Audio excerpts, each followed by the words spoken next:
Selamat datang di channel Simar Imam. Sembari mendengarkan tinggalkan like dan komentarnya bosku. Bab 22, Serang. Perpisahan selesai lebih cepat dari yang diharapkan Sumin. Cao Cao hanya mengucapkan selamat tinggal pada binatang yang telah tiba beberapa saat sebelum mereka pergi untuk melihat anak manusia itu. Perpisahan itu tidak kurang emosi juga tidak ceroboh. Yang dibutuhkan hanyalah beberapa saat bagi ular kecil itu untuk mengeluarkan beberapa suara mendesis. Setelah itu, dia memberitahu Sumin bahwa sudah waktunya bagi mereka berdua untuk pergi. Berjalan dari pusat terdalam hutan, Sumin naik ke puncak pohon dan mulai berlari ke arah yang berlawanan dari tempat mereka sebelumnya. Mereka berlari menuju masa depan yang tidak diketahui. Berjalan menuju pinggiran hutan, seluruh perjalanan hanya memakan waktu beberapa jam. Selama beberapa jam ini, mereka telah bertemu dengan berbagai binatang iblis. Banyak di antaranya memiliki aura sedemikian rupa sehingga Sumin bahkan tidak mampu menentukan peringkat mereka. Meskipun banyak binatang iblis ini menunjukkan wajah mereka, tidak ada dari mereka yang berani menyerang dua anak muda yang sedang bergegas melewati hutan. Melihat ini, Sumin merasakan rasa terima kasih yang tak terhingga kepada Raja Hutan yang kuat. Semakin jauh mereka, Sumin semakin santai. Orang-orang yang telah memburunya tidak lagi ada di pikirannya karena dia tahu bahwa dia sedang menuju ke arah lain. Dia tidak yakin tentang berapa banyak yang selamat karena mereka mengikutinya ke area inti hutan. Daerah yang dipenuhi dengan binatang buas yang tidak menunjukkan penyesalan karena menyerang manusia tidak berada di bawah perlindungan Cao Cao. Sumin sangat santai sehingga dia hanya menyadari bahwa seseorang telah terlambat mendekatinya. Aura telah ditarik dengan sangat baik sehingga bahkan ular di lehernya tidak merasakan apa-apa. Ini adalah sesuatu yang menunjukkan dengan tepat seberapa kuat kultivator itu. Dia ada di sini, kata teriakan pendek dan kuat yang tiba-tiba terdengar dari pepohonan di dekat Sumin. Pemuda itu terkejut ketika dia melihat salah satu pengejarnya sebelumnya keluar dari dalam pepohonan di dekatnya. Dia bergegas menuju pria muda yang tidak curiga yang telah menyipitkan matanya. Pria yang mengincarnya adalah prajurit bintang 3. Saat dia mendekat, Sumin memanggil satu nama, Cao Cao. Meskipun dia bisa mulai melawan pria itu sendiri, tidak mungkin bagi pemuda ini untuk mengalahkan prajurit bintang 3 sendirian. Jauh lebih efisien untuk meminta bantuan dari ular yang melingkar di lehernya. Begitu namanya dipanggil, Cao Cao langsung turun dari lengan pemuda itu. Itu melompat dari tangannya ke wajah pria yang berteriak itu. Dia membuka mulutnya dan 4 taring yang sangat tajam terungkap dengan cairan putih menetes dari masing-masing taringnya. Segera, ular itu mencapai pria itu. Tidak peduli seberapa cepat prajurit bintang 3 itu, dia terlalu lambat untuk memblokir ular itu. Setelah beberapa saat, Cao Cao kembali ke leher Sumin saat lawan sebelumnya jatuh ke tanah. Matanya terbuka dan tanpa kehidupan. Begitu Cao Cao memiliki kesempatan untuk menggigit manusia, dia tidak akan pernah melihat cahaya lagi. Racunnya begitu mematikan. Artinya, ada berbagai cara seseorang bisa bertahan melawan racun ini. Jika pembudidaya memiliki peringkat yang sama dengan Cao Cao, mereka bisa menggunakan ki di dalam tubuh mereka untuk melawan racun dan akhirnya menghilangkannya. Namun, prajurit bintang 3 masih jauh dari dekat dengan ular remaja ini dan karena itu hasilnya pasti. Kamu terlalu lemah. Ular itu mengeluh dengan sedikit pembenaran diri. Aku akan meninggalkan prajurit bintang 2 di sana untukmu. Aku bahkan memberitahumu di mana dia bersembunyi, jadi pergi dan akhiri dia. Setelah dia mendengar apa yang Cao Cao katakan, Sumin menggelengkan kepalanya tapi tidak mengatakan apa-apa. Karena dia telah berada di dalam hutan selama beberapa waktu, Sumin akhirnya mengerti betapa lemahnya dia. Meskipun dia adalah prajurit bintang 1, dia baru saja menginjakkan kaki di dunia seorang kultivator. Jika dia tidak seberuntung Cao Cao bersamanya, dia pasti sudah lama meninggal. Melihat ke bawah ke dalam dedaunan tebal, Sumin memperhatikan prajurit yang Cao Cao tunjukkan padanya.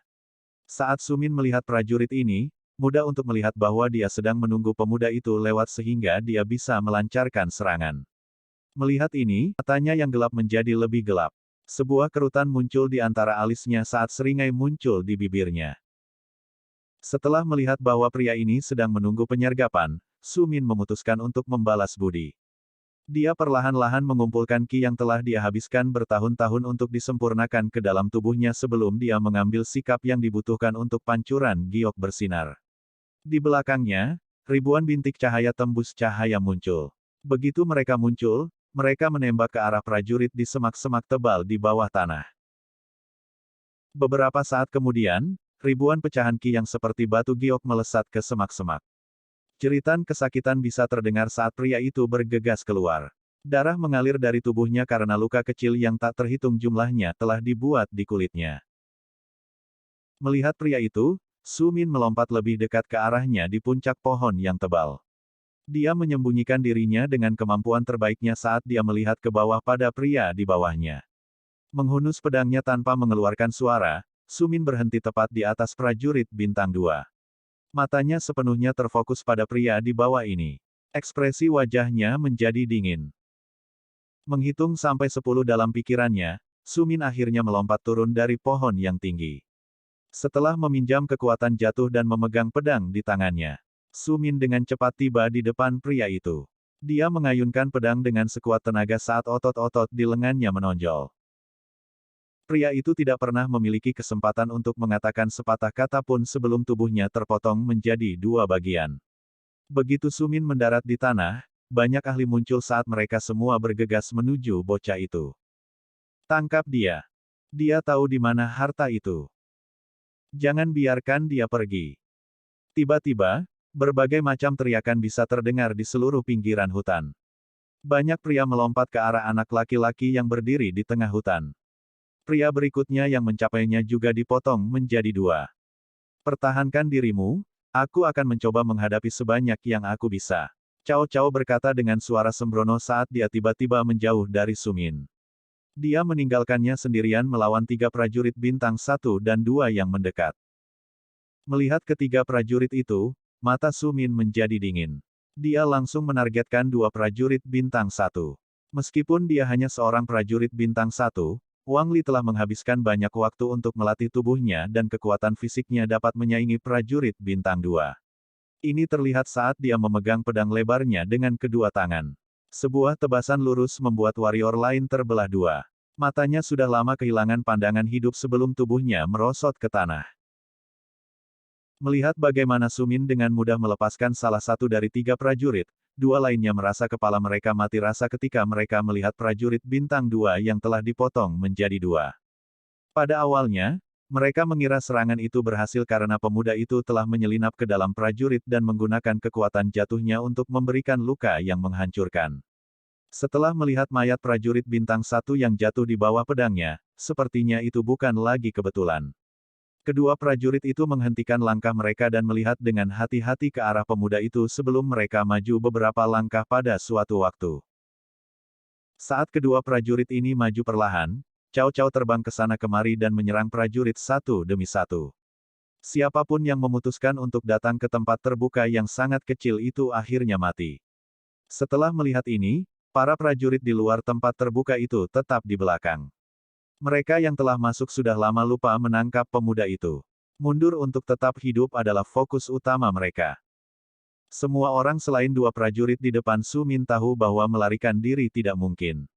Untuk beberapa alasan, ular itu tidak melakukan apapun pada mereka berdua. Itu meninggalkan mereka dengan harapan bahwa mereka akan dapat melarikan diri ketika mereka menangkap pemuda itu. Melihat bahwa menangkap Su Min adalah tiket mereka keluar dari tempat terbuka, keberanian membengkak di dalam tubuh mereka. Mereka adalah prajurit dan salah satunya adalah prajurit bintang 2 dan yang lainnya adalah bintang 1 yang kuat. Mengalahkan dan menangkap prajurit bintang 1 tahap awal seharusnya tidak sulit bagi mereka berdua.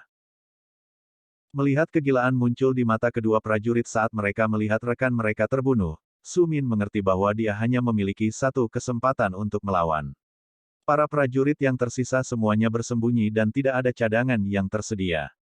Kedua prajurit menyerah pada kegilaan mereka dan dengan teriakan keras dari dalam tenggorokan mereka, mereka bergegas menuju Su Min. Su Min tahu bahwa, meskipun tubuhnya sekuat prajurit peringkat kedua, kekuatannya saja tidak cukup untuk mengalahkan 2 pria yang datang kepadanya. Menutup matanya sejenak dan mengambil napas dalam-dalam, Su Min meraih ke dalam dirinya sendiri. sampai ke dantiannya dan ke titik di mana dia menyimpan setiap potongan ki yang bisa dia temukan, dan memasukkannya ke dalam pedang di tangannya. Saat dia membuka matanya, dia menghela nafas. Kedua prajurit itu akhirnya berada dalam jangkauan. Melihat ini, senyum masam muncul di wajahnya. Ini akan berhasil atau dia akan mati. Saat dia mengayunkan pedang, wajahnya meringis saat dia merasakan bagaimana kekuatan di dalam dirinya meledak ke depan. Mengayunkan pedang di depannya, dia dengan bersih memotong orang pertama menjadi dua. Pedang itu hampir mustahil untuk dihentikan. Namun, prajurit bintang 2 berhasil memanggil ki-nya di penghalang pelindung di sekitar dirinya untuk menjaga pedang agar tidak membunuhnya.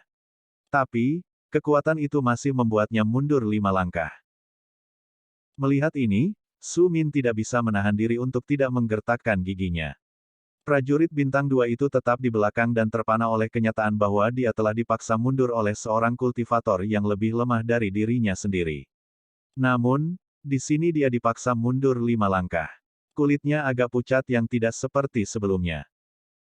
Melihat pria itu selamat, Su Min merasa putus asa dalam dirinya. Meskipun dia telah menggunakan setiap sisa ki yang dia miliki, dia masih gagal membunuh prajurit terakhir dalam kelompok penyerang. Dia sekali lagi menghunus pedangnya, siap menyerang, ketika mata pria itu tiba-tiba melotot keluar saat dia jatuh ke tanah. Nafas terakhir hidupnya meninggalkannya. Kamu tidak terlalu buruk, suara Cao Cao terdengar di dalam kepalanya. Tetapi jika Anda ingin saya mengakui Anda sebagai bos saya, maka Anda sebaiknya mulai meningkatkan kecepatan dengan cepat. Anda hanya berhasil membunuh 3 orang dalam waktu yang saya butuhkan untuk membunuh 17. 17. Anda sebaiknya mentraktir saya makanan enak. Su Min belum pernah sebahagia ini dengan ocehan ular seperti sekarang. Dia tertawa tak berdaya saat dia menyarungkan pedangnya di punggungnya sementara ular itu melingkari lehernya. Pria dan ular itu dengan cepat menghilang ke dalam hutan dan bergegas menuju luar hutan.